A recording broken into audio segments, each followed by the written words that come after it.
আসসালামু আলাইকুম, কেমন আছেন সবাই? আশা করি ভালো আছেন। আমিও ভালো আছি আপনাদের দোয়ায়। তো আজকে রান্না করব দেশি মুরগির পা, মাথা, পা, ঠ্যাং আর হইলো গিলা কলিজা সব একসাথে রান্না করব বুটের ডাল দিয়ে। তাই আপনাদের মাঝে শেয়ার করব। সবাই আমার পাশে থাকবেন, দেখবেন ভিডিওটি ভালো লাগলে।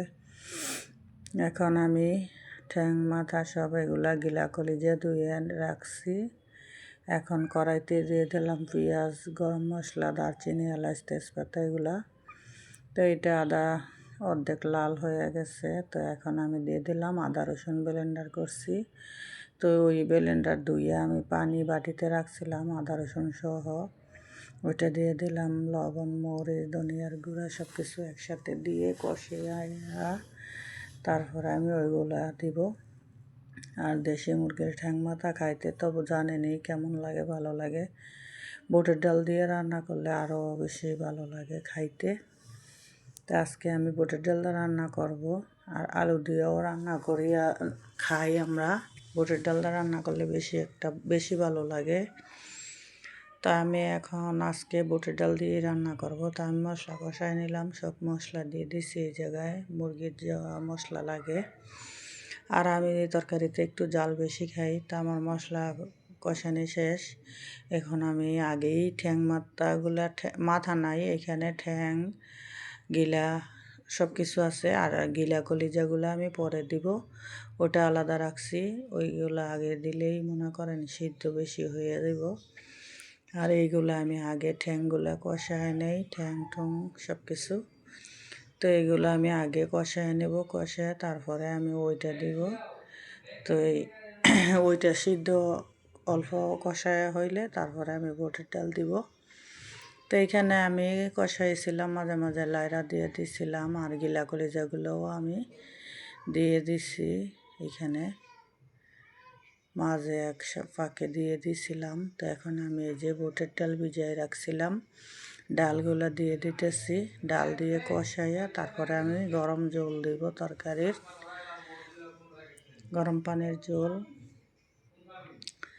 তো এই যে ডাল একটু বেশি করে দিছি আমি। ডাল মনে করেন খাইতে ভালো লাগে বুটের ডাল আমার কাছে, রান্না করলে যে কোনো দিয়ে কিছু দিয়া। তো আমাদের গ্রাম দেশে আবার বুটের ডাল দিয়ে আপনার শৈল মাছের শুটকি দিয়ে আমরা খাইছি অনেক। আমার আব্বা শৈল মাছ ধরতো অনেক আগে, আমরা যখন ছোট ছিলাম। তো শৈল মাছের পিস পিস করে আমার আম্মা শুকাইতো। সেই পিসগুলো আবার রান্নার আগে ভিজিয়ে রাইখা দিত। রাইখা দিলে মনে করেন পরে অনেক বড় বড় একদম তাজা মাছের মতো হইতো ফুললা। তারপরে আমার আম্মা তখন বুটের ডাল দিয়ে এই শৈল মাছের পিসগুলো রান্না করতো, শুটকিগুলা মানে শক্ত শক্ত লাগতো মাছগুলা, কি যে মজা লাগতো। আর অত বড় এখন শৈল মাছ, আমি ঢাকা শহরে থাকি তবুও আমি অত বড় শৈল মাছ দেখি না। তো এই যে আমার দেখতে দেখতে রান্না হয়ে গেছে।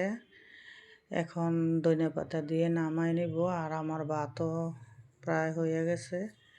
তো সবাই ভালো থাকবেন। ভিডিওটি যদি ভালো লাগে আমার পাশে থাকেন। আর কে কে এইভাবে বুটের ডাল দিয়ে মুরগির ঠ্যাং গিলা কলিজা দিয়ে রান্না করে খান কমেন্টে জানাইবেন। তো এই যে আজকে আর অন্য তরকারি আছে, ওই তরকারি আছে। আর এই যে আমি বুটের ডাল দিয়ে রান্না করলাম। আর আমার ওই চুলায় ভাত মারগালে শেষ, রান্নাও শেষ। সবাই ভালো থাকবেন, আমার জন্য দোয়া করবেন, আমি যেন ভালো ভালো ভিডিও আপনাদের সামনে হাজির করতে পারি। এই যে আমার ভাত তো মারগালবো আর তরকারি ঘরে নিয়ে যাব। এই যে নিয়ে আসলাম ঘরে আমি। তো কেমন হয়েছে কমেন্টে জানাইবেন, ভালো লাগলে পাশে থাকবেন। আল্লাহ হাফেজ।